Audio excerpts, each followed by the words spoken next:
we've seen decisions made by council that are on that board to where, okay, they go down, they meet with the board down at Cooley Dam, and they're in their own private meeting.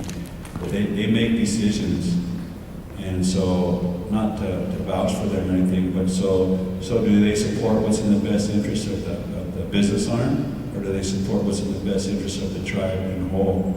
And I've seen it over and over and over to where them people that are on that board, their decisions are made what's going to benefit the corporation more than it will the tribal member. So when we say conflict of interest, I mean, I could go on and on and on, and John could too, on why we feel we should not have council members on that board. And then to kind of respond to what Ducky says, we could come up with all these solutions and how we can improve the system, but without the majority vote at that table, it means nothing. And that's the frustrating part that we face. There's a lot of things that me and John agree on, and some of the others, but we're not the majority at that table, and it's very frustrating,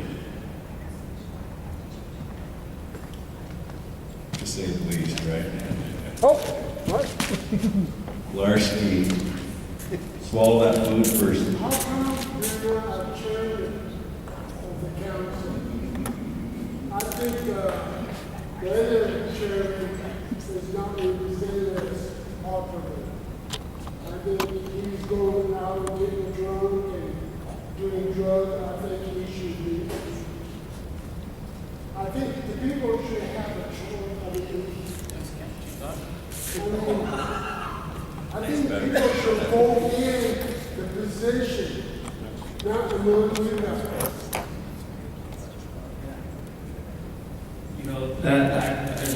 I'm really glad you brought that up, because I think one of the things that we need to look at, there's all kinds of different issues sitting at that table. When you look at our Constitution, it does not meet our needs, and we need to change our Constitution so that we can reflect,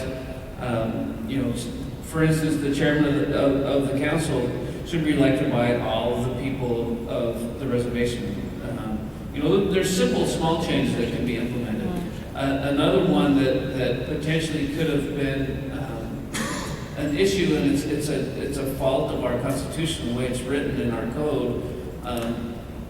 Somebody could have won an election, but because they have a felony, once they got on council, they would be not eligible for council, because you can't be a convicted felon to serve on council. But in our code, it doesn't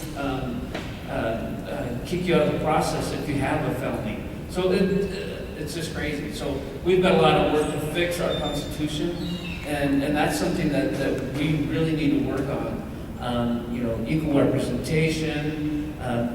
There's a lot of things that are built into our Constitution that is really divisive. It sets up artificial boundaries and against each other, when we really should be working together on these things. So that's the frustrating part. That hopefully our tribal government committee can bring something forward. But I think getting back to what Ducky was talking about, we all need to get involved, and I think we need to just start meeting. Maybe that becomes part of our an issue we talk about every time, and how we're going to put forth a proposal to vote on how we're going to change our Constitution to really represent us. Great response, John, but I don't think that you really answered Larsky's question. And John is a very humble, honest person, and sometimes he doesn't want to speak on certain things, but I'll do my best. And you asked, why isn't he a chair of anything? Yeah. Okay, and John was very good at kind of avoiding that. Me and John have talked in depth and length about this, along with some of the other council, and I'll try to say it the best way that I can without bad mouthing council. They have their rhyme or reason, but what I'm going to say is that for the longest time, for the last few months before reorg, I told John what I thought the plan was of that majority that we keep talking about. And, you know, my gut instinct was right. They were going to oust him out of the chairman. They were going to oust him out of the vice chair. They were going to oust him out of any of the committee chairs that he wanted. I told him that right to his face. And so it happened. You know, I think his parents showed up after the fact. They got there a little bit late, but I seen it coming. I seen it was politics. True politics is all I can say. It was true politics, and you know, what I can say is that there were 4 of us that supported John in being reelected as the chair, and I can honestly say I was one of them, and I told him that. And so what they did was they used politics, and every position that he was nominated for, if you did the tally on the count, it was like 10-4, 10-4, 10-4, 10-4. And John and I didn't know who the 4 were. And so, without, you know, getting too negative here, I just want to tell you that's what happened. I think let's people have that right to choose who are leaders to be.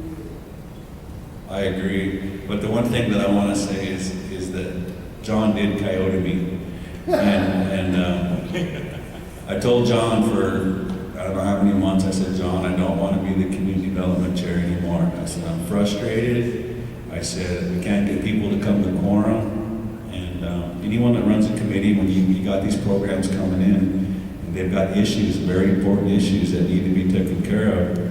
And when we've got 6, 7 people going to the same conference or the same meeting, and you can't get a quorum, it becomes very frustrating, it becomes embarrassing, it becomes stressful, and that's what I went through. And so anyways, I told John, I told Lynn, I told all the people that I knew, I was probably venting. I said, I don't want to be community development chair. I said, I can take it personal when people won't come to my meeting.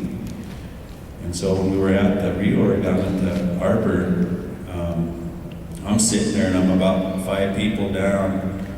And like I said, what happened on the chair and all this with John, next thing you know, they said community development. And lo and behold, John Cyrus says, I nominate Betty Marchand. And I looked down at him like that, and I was like, now where did that come from? But, you know, I'm glad now that he did do that. I'm glad that I won the re-election of the community development chair. I think we've got new people on the council now, and we've been making quorum so far. You know, the first one, we've only had 1 or 2. But the one thing I will say, and I'll shut up again, is that what was done to John, in my opinion, was wrong. But I asked John to be my vice chairman, first chair of community development, because I know his background and his expertise and education that he has. And I felt like he'd be real effective to help me, and so that we can be as productive as we can for the people. And so I announced it a couple of meetings ago that John's the first chair and Lynn is the second chair. So Omak's looking pretty good for community development.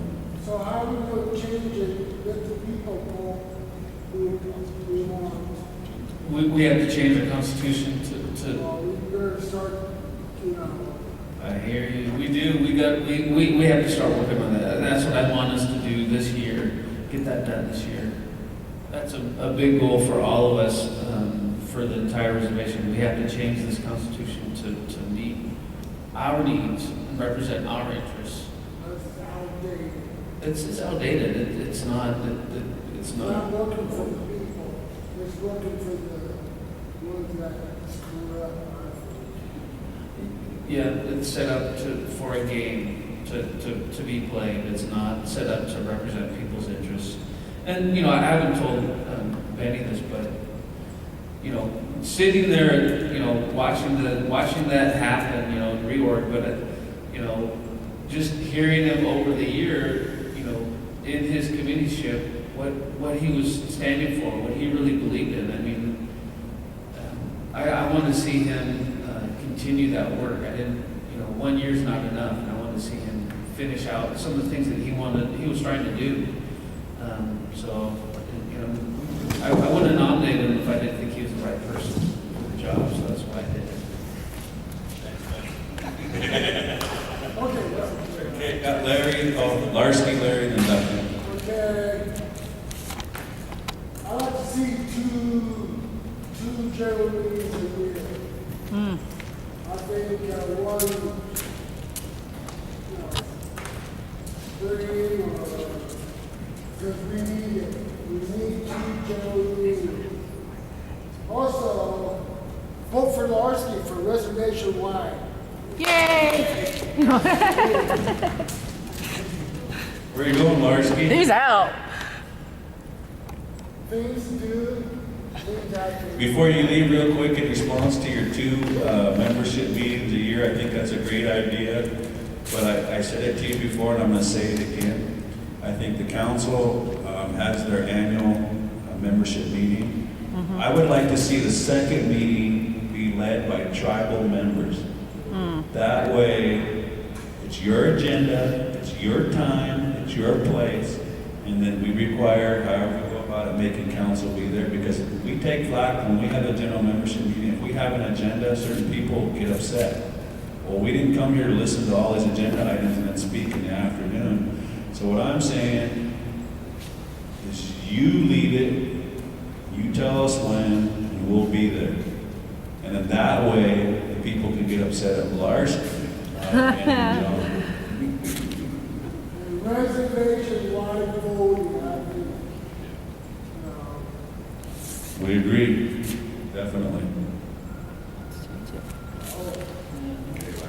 Good night. The comment I have, and it's just, I know this is probably a little bit on a selfish side, but also I see it quite regularly.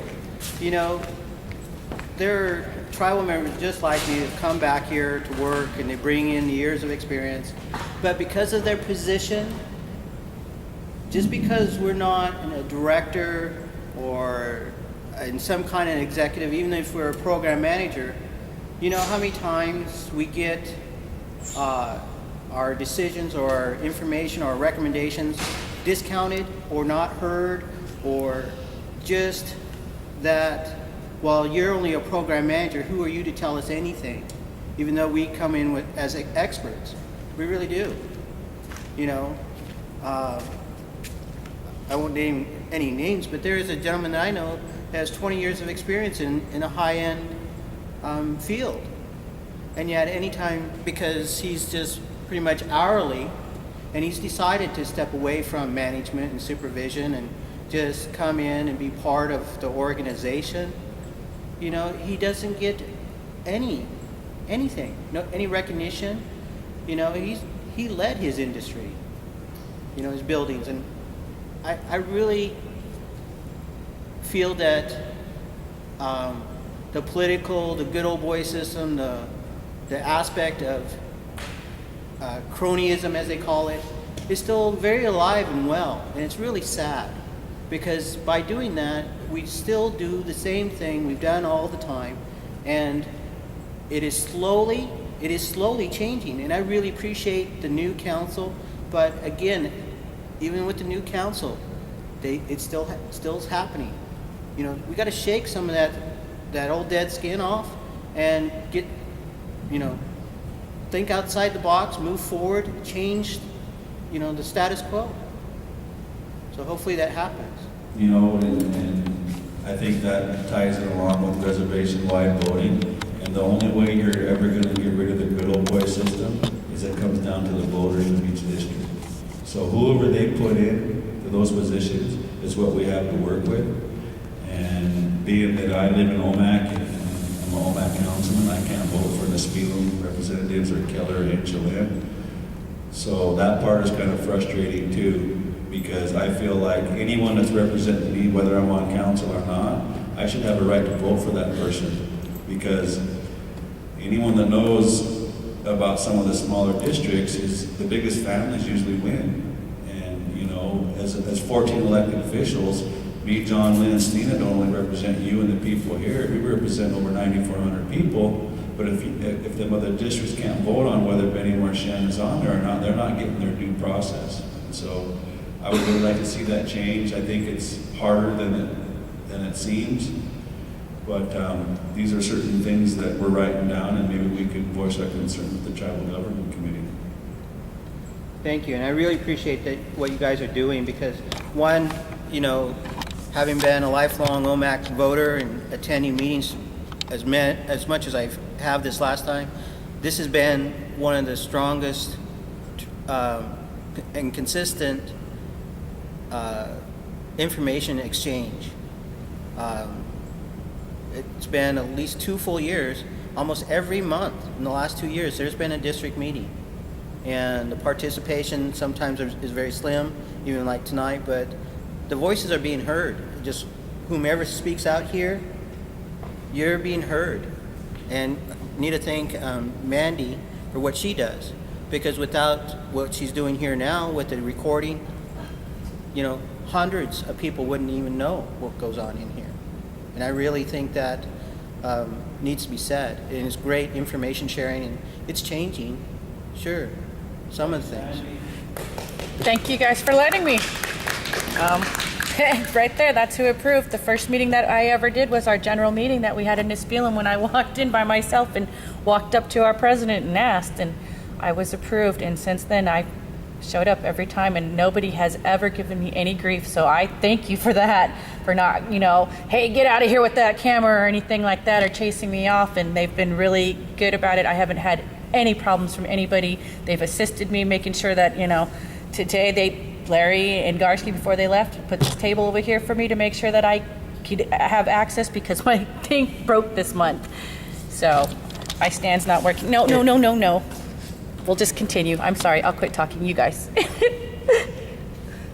Yeah, this is sounding like a can of worms, but we're going to court on the 20th, 9 in the morning. And, oh wait, I'm gonna ask 2 questions. One on the first one, I want your opinion of the court.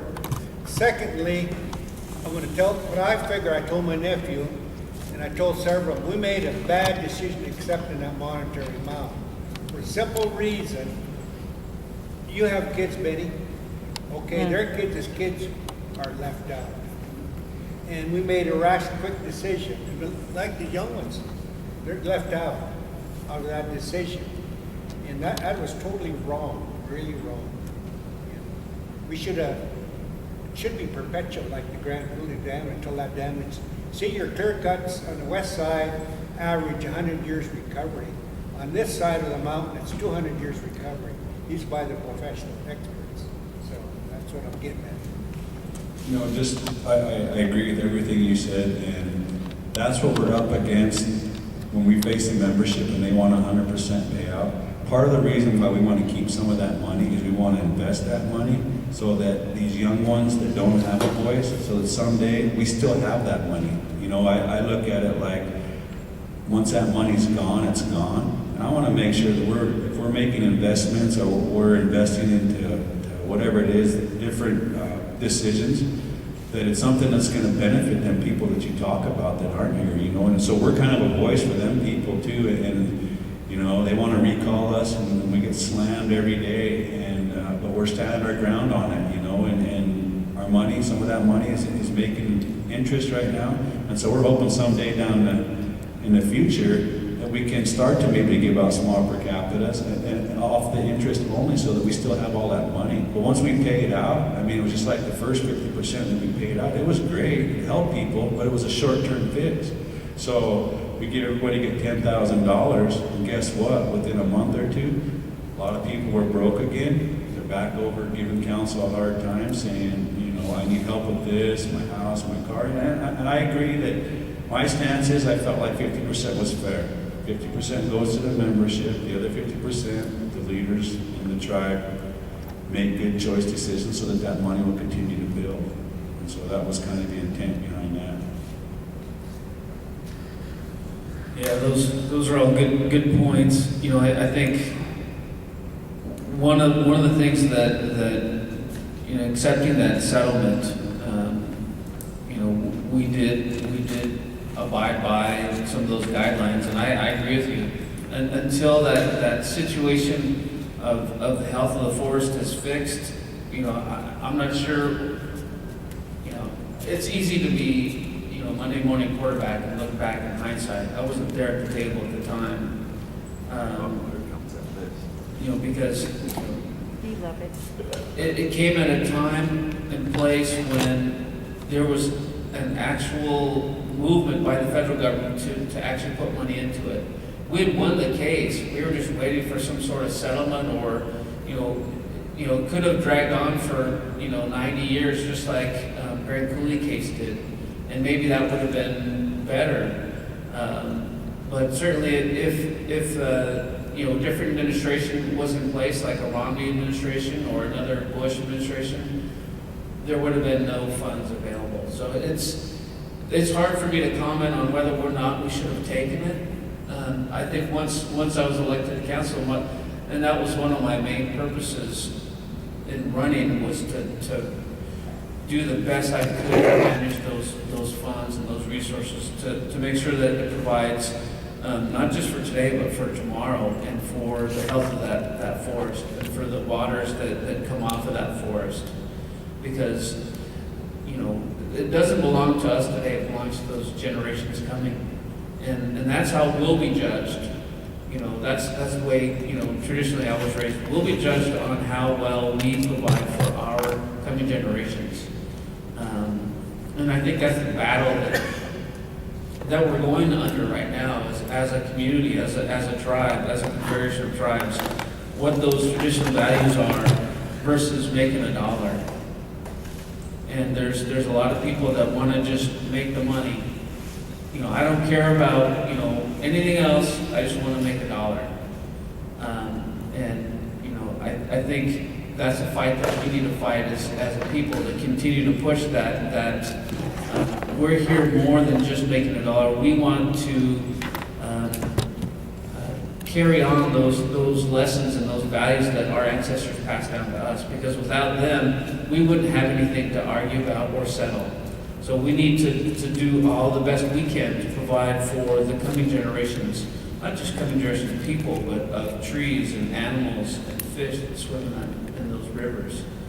So, that's the main reason why I ran, to make sure that these settlement dollars were going to be used in a responsible and managed in a responsible way. So I'm going to keep fighting for that.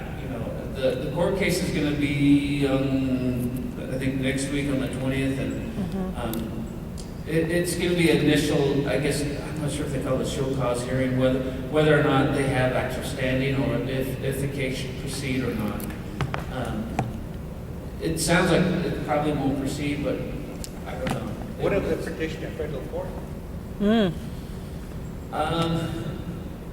Generally, I'm not a lawyer, but generally those types of cases don't get heard in federal court until it's fully exhausted in tribal court. So if there's a tribal court process, it has to exhaust all those first before it goes to federal.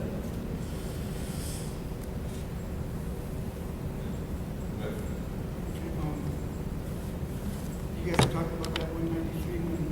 If you give it out to the different programs to do improvements on the reservation, how will you guys monitor that? So Yep. you guys do give them that money, they do it the right way and not half-assed way like they always do. What's that? I don't really know that we are giving it out to the programs, are we? No. Because my purpose, I was thinking of the forest, you give it back to the forest. How are you guys gonna monitor that? Because when I go out there now, I could see where they log, and I still see decks of logs laying up there with a big W. And that W means waste, and they can be using that for a chip or whatever. Doesn't stand for wood. I noticed that a lot up there. There's some big decks up there. And that's probably at least $10,000 a day. Now, we've actually formed, was it a restoration committee, is that what they're called?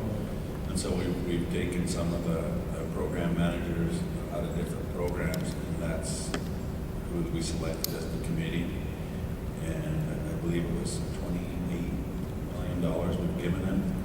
And to answer your question, I think every penny spent will be tracked and followed by, I'm assuming, our accountant, David Osenga. And right now, until those programs are ready to go, they're in an investment account at Key Bank right now making interest. So it's not just sitting there just in a bank account, it's actually making interest. Right now, I think it's 6%.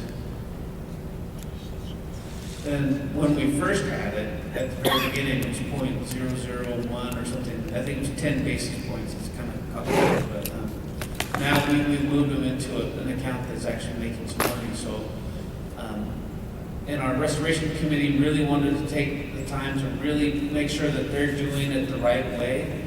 So there's frustration within some of the committee, the council members that, well, how come this isn't going right now? We need to move this right now.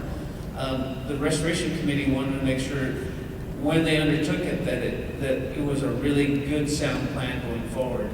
And so what we ended up doing, and this was one of my fights, I wanted all of those, the remaining funds to be put into a trust so that it was always earning interest, and then you could borrow that out to do, or use the interest off of that to do the work. So you'd always have a principal there that would always be your nest egg. But yeah, I lost out on that fight, but we still have it in an investment account. It's just not as tightly locked up that I wanted it to be in. Because when you have change of council, things can change, and that's what I was worried about, and I wanted to lock it down a little bit more. And then the other thing I was going to ask, you was mentioning that you was going to put a C-store down at No Bay. Why put more things down there where the tribe don't even own it? For the record, this issue just came through our committee the other day, and the two gentlemen right here that you're looking at right now were the only two that voted against it, and that's Thank for you. the record. Because the tribe ain't getting, tribal membership ain't getting not much of that money. The landowners getting more. Huge The investment. more things you put on that, it's going to keep jacking that lease price. Every You year. know, and any business person or non-business person knows that, and that's part of why I didn't support it. John can probably give you a lot more in depth about M&A and everything off the record, because some of it probably not supposed to be on YouTube. But my stance against not doing any more development was a couple things. You had the master lease issue. We're in court trying to determine whether that land is in trust or fee. And every person knows if I own land, the more revenue things that you build on my land, the price is going to go up. And so that was why I voted against it. And maybe John can speak on his own behalf. We got 360 acres in there. We could put hotel, casino, the gas station, golf course, and water slide. So Those are all, excellent points. And where I come from, I think I'm from the same school of thought that you're from, because it's like, when we develop a casino and a hotel, let's develop it in a place that when people come there, it's a destination. They feel really good coming into the place. They feel, they're engrossed by the scenery, and it creates that environment.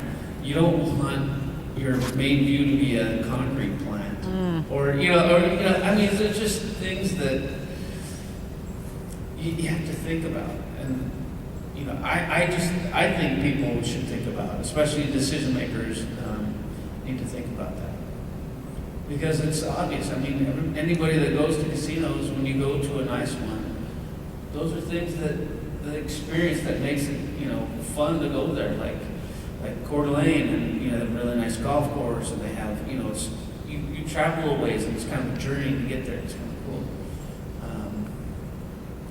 That's just mine. This casino issue is something that we've been fighting for since day one, I think, as Omak Council. And some of the opposition that I would get, a question was asked to me was, well, what good is it gonna do to move it 4 miles up the road? And, you know, I agree with John that maybe this isn't the best location that they have picked right now, but at the same time, we fought so hard to move forward and actually being able to get a casino. I think that if we try to change the location, we're probably not gonna get one. And it's been very frustrating, and I'm a believer in build it and they will come. That's my opinion. And, you know, I mean, anyone that's been down to Grand Ron, it's way, not Grand Ron, is it Grand Ron? Yeah, Outside Grand of Ron. Portland there? Or- Grand Ron is just off of I-5, Grand Ron. but Okay. also the Umatillas are off of 84. But I mean, I went down. But Warm Springs is the one that's out of the Canita. No, I'm thinking of the one down by Portland. Anyways, it's way out in the middle of nowhere, but when we went there, we couldn't even get into their casino, because it's a nice facility. And there's a lot of retired people that want to come, I mean, and 2 were different casinos. So see, it's so far out there, she couldn't even find it, so that's my point, you know? I think so. But yeah, we fought hard for this new casino, and I even mentioned, why not put an indoor water park inside there so that it's more family oriented instead of just, you know, the parents. But we shot down on that idea. Well, it might cost another $1 million. Well, I guarantee you're gonna get that $1 million back when the kids are swimming, parents are gambling, they go eat in the restaurants, and so people want to come and stay for a few days instead of just the parent down there, you know, spending their money. So. Because like if they did put it over here, they could save that powerhouse, generate the power for, you know, traveling on that, and the water from the website. I think the current vacant facility is going to be an industrial park inside the CFPB, and there's a lot of revenue possibility coming in that, and I don't know if John wants to touch on that. Go ahead. This is a question I've been really concerned for a long time. I used to work at the mill over here, I retired out of it. And my sister, she was contacted with the water specialist. She told me that our 3 mills are contaminated over here. And you look around, a lot of your buddies, my friends got cancer. They're getting cancer. And okay, when I went to work there, they used toxic grease and oil. My 2 friends are both oilers there. They died of cancer. They both died of cancer. One guy looked like he was a weightlifter. He was so strong, you know. And I thought he'd live forever. He died. And I was wondering if you guys somehow could get there and do monitoring on that water wells that are coming into our people. That's really been bugging me for a long time. You know, I know EPA is monitoring that site there because there's a heavy metal dump site right in the middle of that property, and in order to do anything on it, they had to get a variance from EPA just for that one area. But there are a number of test wells that Todd Thorne at Environmental Trust, they do test those. There's data. They've been gathering data on that. Here's, for example, my son was working over there in construction that they were cleaning that up. The boss came in, told them, they know there was more pollution down there, they told them to cover it up. He just told me that recently. And that, you know, that's still there. The machine I ran was about 500 gallons of, you know, fluid. And debarkers, I just see them break down, leaking all the time. My machine, in the mill, they got hydraulic machines that go down into the ground. How deep it goes, I do not know. I seen a fire take off out of mine one time, shot up about this high to the top. It scared me. We're both on the Industrial Park Planning Committee, and we can address that. We'll bring that up forward to the group that's planning that, because I know we'll have Environmental Trust and other folks come through to talk about, okay, you're going to build a water system, what water are you going to use? And so I think we need more of that information. We'll probably have to contact your son and talk to him about it. I hate to say it, but it might mess up the casino. It would be one of those unique marketing scenarios. Yeah. Come glow at our What place. the hell is she doing? Oh, man.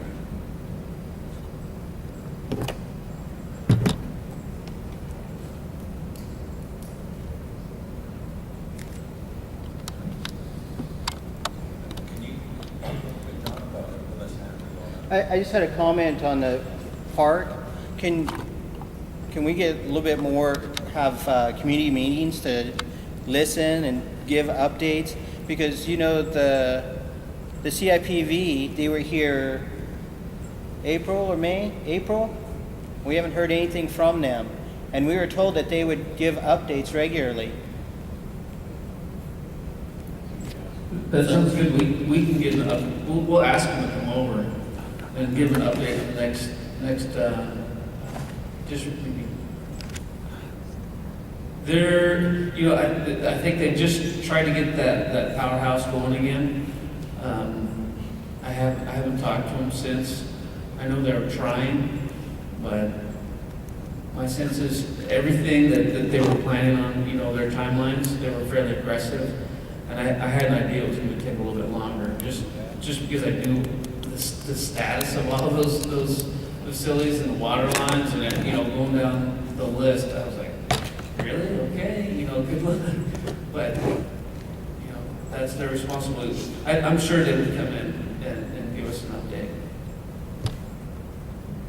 Just in response to him real quick, as far as you asked about the industrial park, we actually on the 27th, on the next CBC committee, we've got the firm that's doing the master plan for that is going to come in our committee. And so there will be a lot of discussion, and we're going to talk about, we're waiting on a response from a grant from Kyle and their program, and trying to get the infrastructure built through a grant.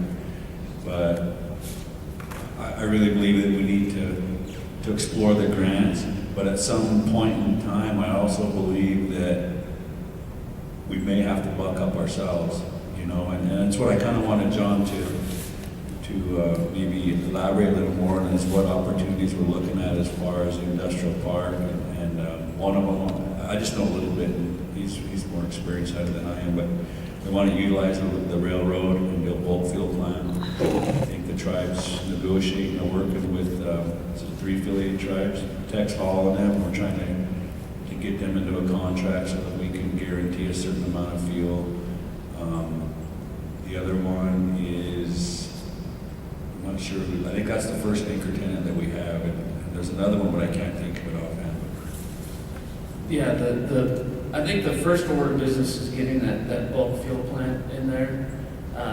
So as we progressed in exercising our fuel tax as a tribe, the taxation has changed each time we've adjusted. So and that bulk fuel plant is the next step above a rack. So we would control, you know, vertically the infrastructure for getting fuel in here, you know, with our I guess tax status, we'd be able to compete at a different level and really make some inroads in terms of providing fuel, not just for the tribe, but for the whole region. So, yeah, you know, there's a couple other tenants that we're looking at, that we're interviewing.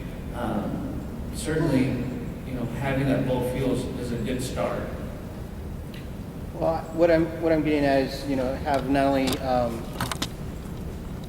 you meet with them, but some of these community meetings have some of those those proponents for wanting to be there. Why are they interested? How is that partnership?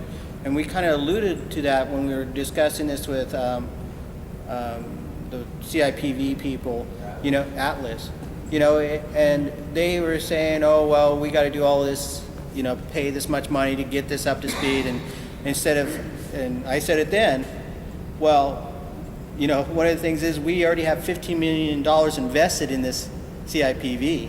Yeah, you're going to have to spend $3 million, but that's the best $3 million to have a $20 million facility and then have direct access. So again, some of these proponents and asking us as community members, because, prime example, about a decade ago, the wood mill or our forestry decided, hey, you know, there's this guy that comes in, we can make these prefab wood homes. You all remember that? Yeah, and they set up out here, and how many did we make? I think it was 2 or 3. Well, 2 we made, and 1 was a demo. And that was, again, if people were asked, really, their marketing wasn't really given out, and some, you know, the questions weren't asked. And again, we have smart people here, you know, sitting right here. We can tell them what we can do with our resources. And, you know, yeah, everyone has a great marketing scheme, but, you know, I guess I'd like to see our community involved, because we know the land, we know the people and some of the resources. And it may have worked good somewhere else, but it apparently didn't work well here. And there are things that work well here that we aren't taking advantage of. So, anyways, sorry. You know, the upside is I guess, when you talk about the mill and industrial, Atlas, is that, to my understanding, the last couple of days, they're actually taking logs now, so we're finally getting our feet wet, so that's a plus. I mean, people are working now, and it's gonna provide a lot of jobs, and we're gonna work towards better forest health and whatnot, and so, you know, there's a lot of mortality out there, the bugs and all this killing our forests, and we've been pretty adamant about saying we just don't want you going out there clear cutting and doing the old practices. And it goes back to what John says, we got some people on the council that think everything is based on the dollar. And, you know, that's how we lose our values, and that's how we lose our identity of what we truly are. You know, we lose that connection with the land. And so, you know, I was very against Atlas in the beginning. They wanted our primo logs, and they were gonna have to cut, say, 50 million board feet to get 25 million board feet to meet their specs. And I voted against it the first time, and then they came back and renegotiated and said that they would lower their specs. And being that, you know, getting more updates and educated on our forests and this bug kill and the mortality that's going on out there, then I decided to change my mind as I got more educated and after they kind of lowered their specs. And so I think it's a good thing. You know, I kind of say that, you know, if we don't manage our forests, you know, the bugs are going to manage it for us, and I'd like to see us get something out of it and not get anything or lose our whole forest because of fires and stuff like that.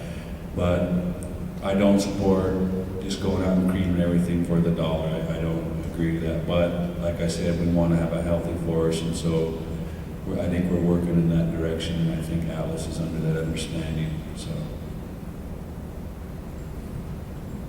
You know, one idea that I want to push, and hopefully, you know, we can bring it up in our Natural Resources Committee, and there was a lot of resistance against this in some of our former councils, having all of our forestry practices certified by the Forest Stewardship Council, and it's that I guess approval that gives you access to that certified, you know, market that's sustainably grown and managed.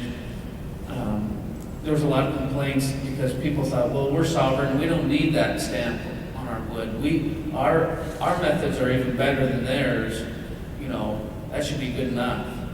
And it comes back to marketing a little bit, because I mean, if you spend, you know, $250,000 or $300,000, how much of it is, but it gets you into another market where you're going to have a sustained market, because people are still using wood. They're still using it to build in Seattle, in Portland, but they're using Forest Stewardship Council certified wood because they want to be environmentally conscious in their minds, so they buy that kind of wood.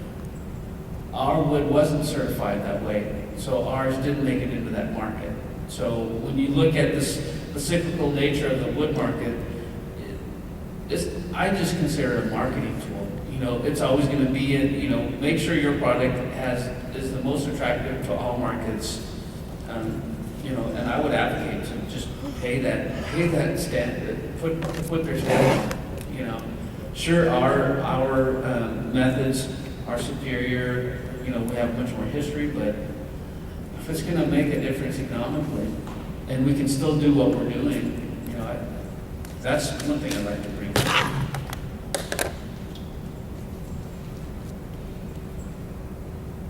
Mandy. Okay, I'm just gonna change the subject real quick. It was probably 2 meetings ago, we had talked about the Becca bill. It was brought up, and I don't remember if you guys were here at that meeting quite yet. It was when everybody kind of trailed in late and Snina was the last man in. I remember Ms. Palmentier-Holder, I had suggested that you guys bring Ms. Romero in, the one that does the wraparound program for the truancy. It's not called the wraparound program anymore, but I can't remember what they changed it to. About bringing them in to talk about the Becca bill. There was a bunch of people at the end of the school last year that ended up in the courts. They had no idea what the Becca bill was. And I was also told that when I was given a presentation by Ms. Romero at the college, she came to our class and she gave us the presentation on the Becca bill, explained everything. None of us in there even knew what it was about, and most of us have kids. We didn't know that, if your kids get just a few truancies without a note, that's it. You get to go to court. You get to go through this process. We had no idea, I'm very lucky that my kids at their school, when I forget because they're sick all day, I forget to call because I'm like, I've dealt with them all night and they're sick all day, And there's been times where I forgot to call and the school would call me. So I got very lucky that didn't end up being a problem. And, we were told that 6-7-year-old children were being pulled into these court systems, and it was costing about $250 per child because nobody knew about this Becca bill. We actually had a discussion about the Becca bill in one of our committees, Mm-hmm. and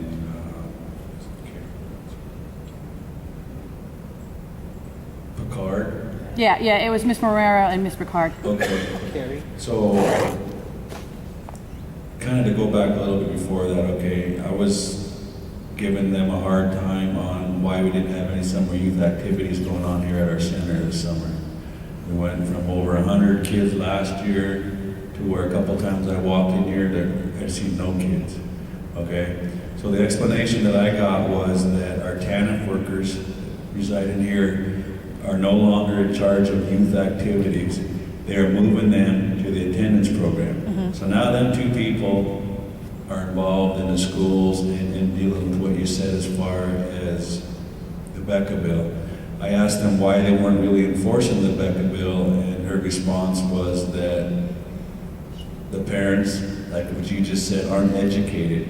And so they didn't feel like it was fair to enforce the Becca bill if everyone wasn't aware of it. Now, I'm not sure how long it's been in existence, but I know it's been for It's few been over years. 15 years that it's been in existence. Okay. The Becca bill came from a young woman that passed away in Spokane, and the reason the Becca bill came is because she was 13 years old, on drugs, and had prostituted herself, and a man killed her because he didn't want to pay the money to her after he used her up. And so her father came and fought in Washington State and got the Becca bill, and he said, if you guys would have made sure my child was in school, wasn't truant, if you guys would have enforced something, my child wouldn't have been out there like that. And so that's how the Becca bill became. Okay, so if it's been in existence for 15 years, I guess I don't find it acceptable for parents to not be educated unless the people that are supposed to educate our parents aren't educating the parents. And that's where the problem becomes a failure, because when you go in to sign your children for school, they give you a policy and procedure book. They don't go over it with you. In those policies and procedures in that book, that Becca bill is in there. I've only read my Head Start policy and procedures because that book was only that big. The other ones that you get are a lot bigger, and I don't know any parent that has read through it. Like I stated, in that class, we're all college students. We all have kids in there. We didn't know about this Becca bill. So when you talk about the Becca bill and these kids getting forced to go to court for truancy or for lack of attendance or unexcused absences, we've been working with Carrie Picard, like I said, and they've initiated like an incentive program to where, okay, say a kid misses his 3 unexcused absences and they get in the court system. Once they get in that, I don't know what you want to call it, a list or that, what do they call it, that system. Once they get into that system, Can't get now they're implementing to where they're actually giving them incentive if they don't go to court anymore. I don't know if it's for that full year or whatnot. So it's like a $50 Walmart card or a $25 Walmart card. Okay. Now this is where I have an issue with that. I agree that we need to give kids incentive to want to stay out of trouble, but let's not forget about the ones that don't get in trouble. And so I voiced my strong concerns about that. I said, I understand where you're going with these troubled kids and needy kids. You know, you want to give them some incentives, and they've been seeing the positive results. But at the same time, you know, I'll use my family for example. I got a young one, middle one, that gets in trouble all the time, and I got another 2 that don't get in trouble. Okay, so what I explained to Carrie was, okay, you got this one of my children who's in trouble. Say he gets into the system. Okay, so he's getting paid $50 to not get in trouble. Why aren't we rewarding the kids that are staying out of trouble? And it didn't make any sense to me. This is what I told him. I told Carrie, I says, okay, so my one kid that doesn't get in any trouble, he's going to see his little brother that gets in trouble, gets $50 Walmart card. So the one that stays out of trouble, he's going to go get in trouble one time to get in that system, and then go back to his normal behavior because he wants $50 too. So he's going to look at it and say, well, how come geez, he gets in trouble and gets $50? I haven't been in trouble in 3-4 years. I get nothing. And so I think I got my message across to them. Larry. Well, you know, part of this thing with the Becca bill is why are they not going to school? And the reason is there's so much information out there that the educational system is failing. It is failing. When you can go over here and see 50% on dropout rate, you go over to Cooley Dam and see 60%, and you go down to Brewster and you see another 40%, Bridgeport's 40%. And yeah, it's a mix for sure, but the educational system we have is not being successful. And you see that they are allowing GEDs to happen, but